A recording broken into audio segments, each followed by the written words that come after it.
Halo semuanya, salam sejahtera bagi kita semua. Kami dari kelompok 8 akan menampilkan hasil analisis putusan PT UN. Perkenalkan, nama saya Artika Preti Gabriela dengan NPM 2451116. Subjek dalam perkara ini terdapat dua pihak, yaitu yang pertama penggugat. Penggugat di sini yaitu Batara Sinaga, seorang warga negara Indonesia, tinggal di Pematang Siantar, Sumatera Utara. Ia diwakili oleh kuasa hukumnya, yaitu Mangembang Pandiangan SHMH, dan tim dari kantor advokat dan konsultan hukum Pandiangan and Partners. Di sini tergugatnya yaitu Kepala Kantor Pertanahan Kota Tanjung Balai diwakili oleh Felix Parasian Sinurat SHMH dan tim kuasa hukum dari kantor BPN Tanjung Balai. Objek sengketanya yaitu sertifikat hak milik pengganti nomor 703/Pahang tertanggal 29 Desember 2023 dengan surat ukur nomor 89/Pahang/1998 atas nama Dr. A. Arifta Asma Dinari atas sebidang tanah seluas 1.852 meter kubik yang terletak di Kelurahan Pahang, Kecamatan Datuk Bandar, Kota Tanjung. Apakah objek sengketa termasuk katun atau tindakan faktual? Sengketa tersebut termasuk dalam kategori keputusan tata usaha negara dan bukan tindakan faktual. Hal ini merujuk pada ketentuan pasal 1 angka 9 Undang-Undang Nomor 51 Tahun 2009 yang menyatakan bahwa katun adalah suatu penetapan tertulis yang dikeluarkan oleh badan atau pejabat tata usaha negara yang berisi tindakan hukum tata usaha negara berdasarkan peraturan perundang-undangan yang berlaku, bersifat konkret, individual, dan final, serta menimbulkan akibat hukum bagi seseorang atau badan hukum perdata. Objek sengketa dalam kasus ini memenuhi semua unsur katun. Yang pertama, sertifikat tersebut berbentuk penetapan tertulis berupa dokumen resmi yang dikeluarkan oleh pejabat yang berwenang. Kedua, sertifikat diterbitkan oleh Kepala Kantor Pertahanan Kota Tanjung Balai, yang dalam konteks hukum administratif merupakan pejabat tata usaha negara.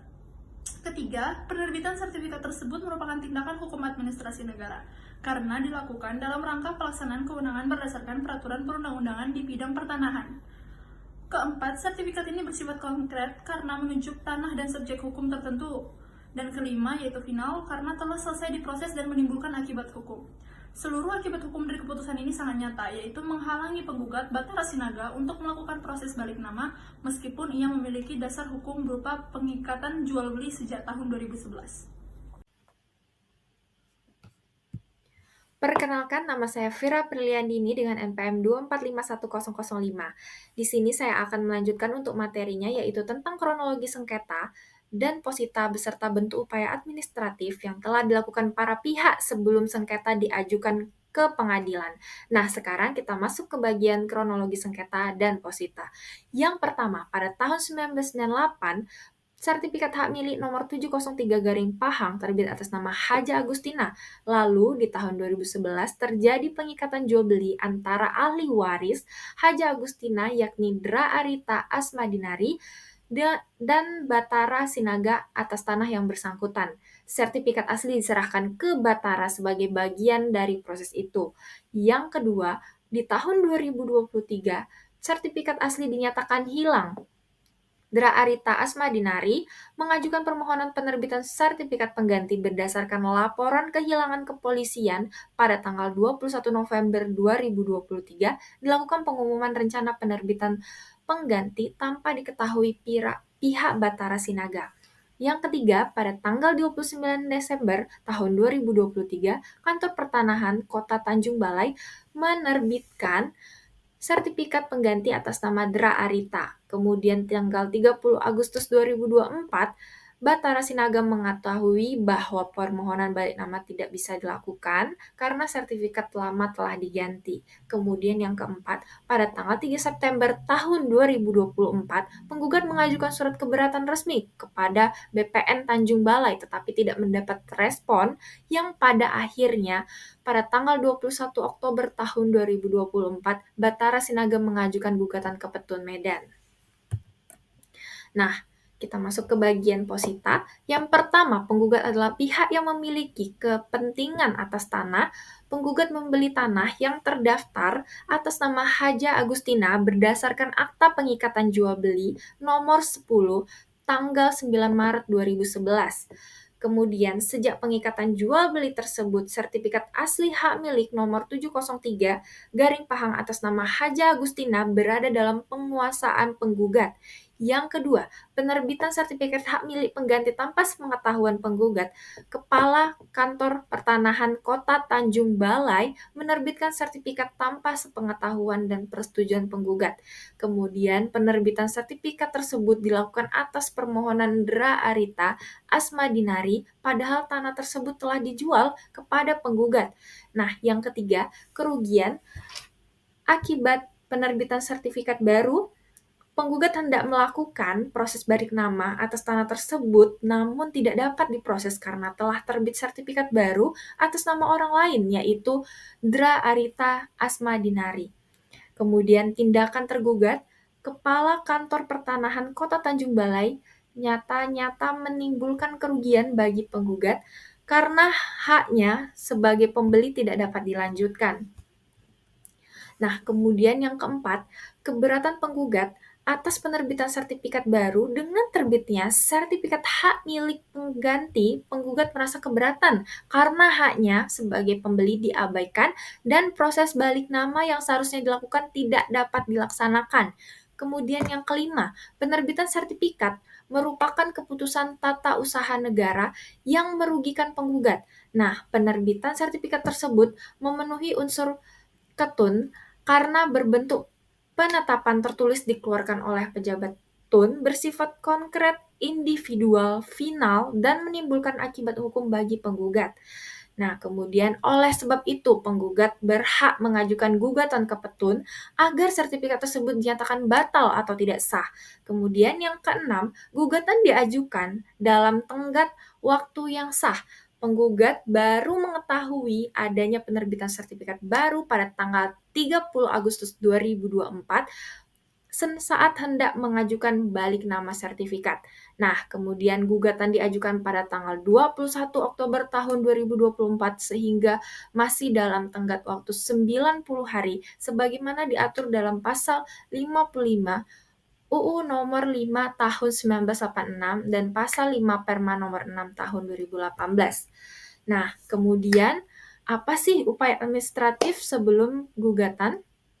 Nah, penggugat telah memenuhi prosedur upaya administratif sebelum mengajukan gugatan, sebagaimana diatur dalam pasal 55 UU nomor 5 tahun 1986 dan Perma nomor 6 tahun 2018. Nah, yang pertama, tanggal 30 Agustus, penggugat diberitahu secara lisan bahwa sertifikat telah diganti. Yang kedua, tanggal 3 September 2024, penggugat melalui kuasa hukumnya mengajukan surat keberatan resmi kepada Kepala Kantor Pertanahan Tanjung Balai.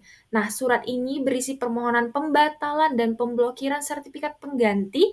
Surat diterima oleh petugas bernama Putri Asihotang. Nah, kemudian yang ketiga, tidak ada tanggapan atau keputusan administratif yang dikeluarkan oleh tergugat. Kemudian yang keempat, oleh karena itu, sesuai pasal 5 ayat 2 Perma nomor 6 tahun 2018, tenggat waktu dihitung sejak penggugat mengetahui adanya keputusan yang merugikan. Nah, kemudian yang kelima, gugatan ke petun diajukan masih dalam waktu 90 hari. Sekian dari saya, kemudian akan dilanjutkan oleh rekan saya. Terima kasih. Selanjutnya saya akan menjelaskan tentang bentuk sanksi kepada pihak pelanggar. Terlebih dahulu saya akan memperkenalkan diri. Perkenalkan, nama saya Sunihati dengan NPM 2451170. Pihak pelanggar dalam putusan ini adalah Kepala Kantor Pertanahan Kota Tanjung Balai atau tergugat yang telah menerbitkan sertifikat hak milik pengganti nomor 703 garing Pahang atas nama Dr. A. Aritra Asmadinari tanpa sepengetahuan atau persetujuan pihak yang berkepentingan atau penggugat. Pembatalan keputusan tata usaha negara atau KTUN. Yang pertama, pengadilan memutuskan bahwa keputusan pejabat tata usaha negara berupa penerbitan sertifikat hak milik pengganti nomor 703 garing Pahang dibatalkan. Dengan pembatalan ini, keputusan tersebut dianggap tidak sah dan tidak mempunyai kekuatan hukum mengikat. Perintah untuk mencabut atau menghentikan akibat hukum. Yang pertama, pengadilan juga memerintahkan kepada tergugat untuk mencabut atau menghentikan segala akibat hukum yang timbul dari penerbitan sertifikat tersebut. yang artinya segala hak dan kewajiban yang timbul akibat keputusan yang dibatalkan harus dihentikan dan dikembalikan ke keadaan semula sebelum keputusan diterbitkan. Bentuk pertanggungjawaban hukum pihak yang kalah. Tergugat wajib melaksanakan putusan pengadilan dengan membatalkan sertifikat yang telah diterbitkan dan menghentikan segala akibat hukumnya. Jika tidak dilaksanakan, maka dapat dikenakan sanksi administratif lebih lanjut sesuai pasal 116 Undang-Undang Nomor 51 Tahun 2009 tentang Peradilan Tata Usaha Negara. Yang pertama, wajib melaksanakan putusan pengadilan. Kedua, kewajiban administratif. Ketiga, pertanggungjawaban formil atau prosedural. Yang keempat, tidak ada sanksi pidana atau perdata. Dinyatakan telah mengabaikan kewajiban administratif untuk memverifikasi fakta, mengevaluasi bukti kepemilikan, dan menginformasikan pihak yang berkepentingan. Tanggung jawab finansial, dihukum untuk membayar seluruh biaya perkara di PT UN Medan. Dalam praktik, pejabat yang tidak melaksanakan putusan PT UN dapat dikenakan sanksi administratif, bahkan dapat dilaporkan ke atasan langsung atau instansi pengawas. Putusan PT UN bersifat administratif sehingga sanksi yang dijatuhkan hanya berupa kewajiban administratif, bukan pidana atau perdata, kecuali ada tuntutan ganti rugi yang dikabulkan atau dalam putusan ini tidak ada tuntutan ganti rugi. Sekian, terima kasih. Baik, perkenalkan nama saya Calvin Pratama dengan NPM 245112. Di sini saya akan membahas mengenai petitum penggugat. Di sini terdapat 4 petitum penggugat. Yang pertama itu menerima dan mengabulkan gugatan penggugat untuk seluruhnya.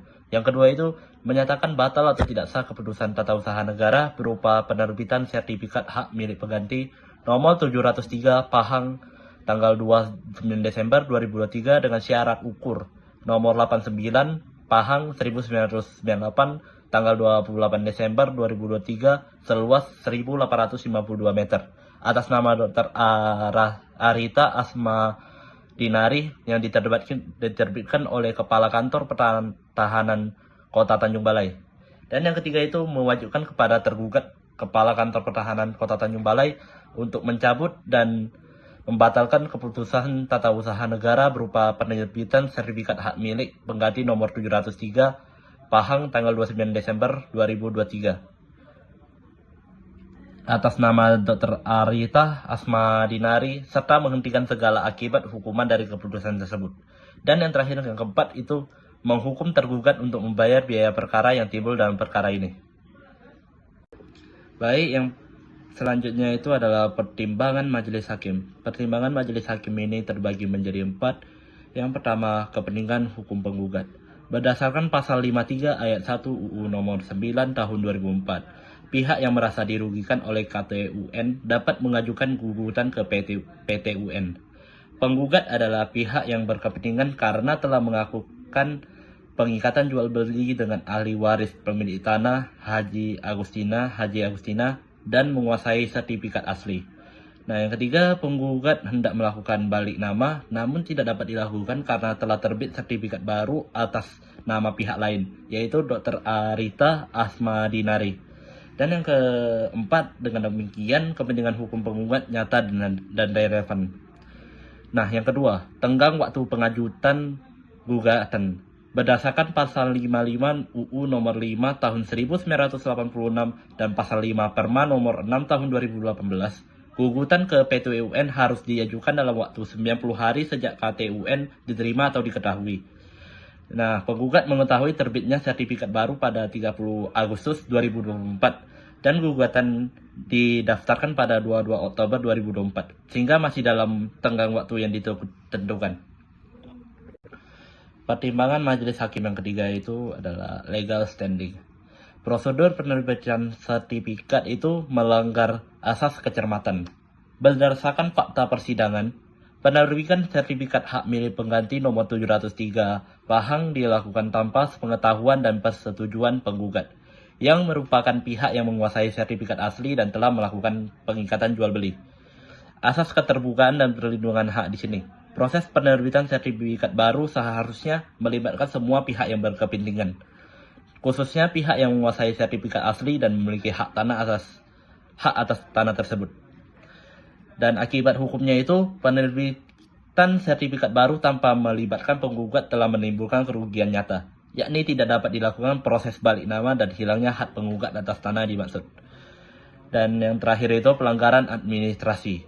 Tindakan tergugat Kepala Kantor Pertahanan Kota Tanjung Balai dinilai tidak sesuai dengan asas-asas umum pemerintahan yang baik atau AUPB, khususnya asas kenyamanan, kehati-hatian, dan perlindungan terhadap hak-hak pihak yang berkepentingan.